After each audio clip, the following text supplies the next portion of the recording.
Is Billy Walters finally being seen for the quality player that he is, or is he still stuck in the shadow of his last name?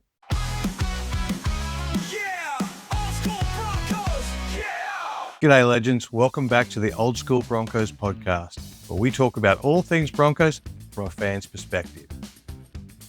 Let's talk about Billy Walters. For years, he's been one of the most polarising names on our team sheet, and not because of his own performances, but because of his surname.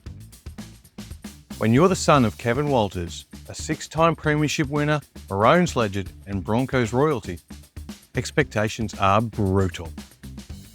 Fair or not, Billy's entire NRL career has been judged through the lens of Kevy's son. And look, Billy's journey to first grade wasn't flashy.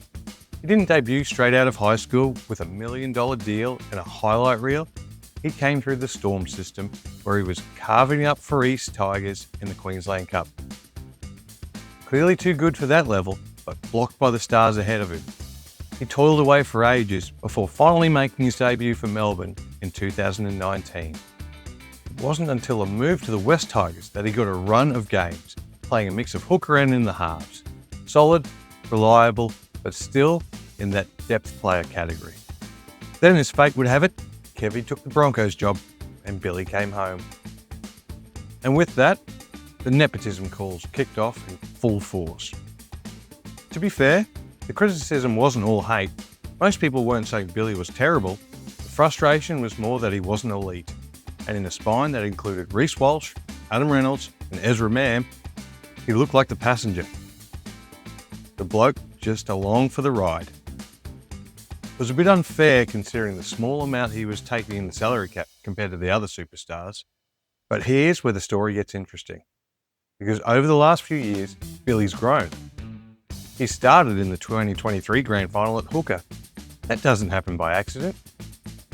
Yes, the Broncos lost, but Billy played his role, and you could see that spark starting to come out. And then 2024 happened. A rough season. Kevy sacked, and the whispers starting again. That'll be it for Billy. No dad, no spot. Except, he didn't disappear. He earned his spot again under new coach Michael Maguire. Not just held his spot too, he found his groove.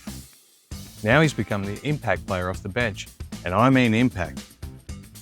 Broncos fans are calling him the difference. He comes on, and the energy lifts. The ruck speeds up. He sneaks tries, setting up line breaks, pushing the pace. All the stuff fans love. And the cheers? They're real. When Billy comes on, you can hear it. He's gone from being the coach's kid to the people's player. So what's changed?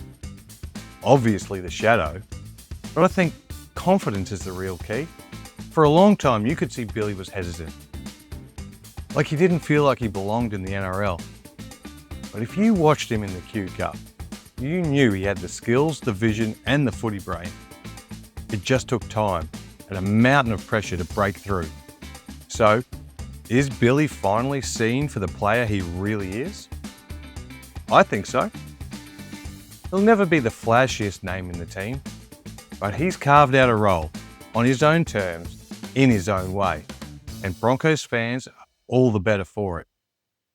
He's not Kevy's son anymore. He's Billy Walters, the difference. So what do you think? Has Billy finally stepped out of the shadow? Or did you always see him as his own man? Let us know in the comments. As always, like, share and subscribe. This is the Old School Broncos podcast. Let's go Broncos.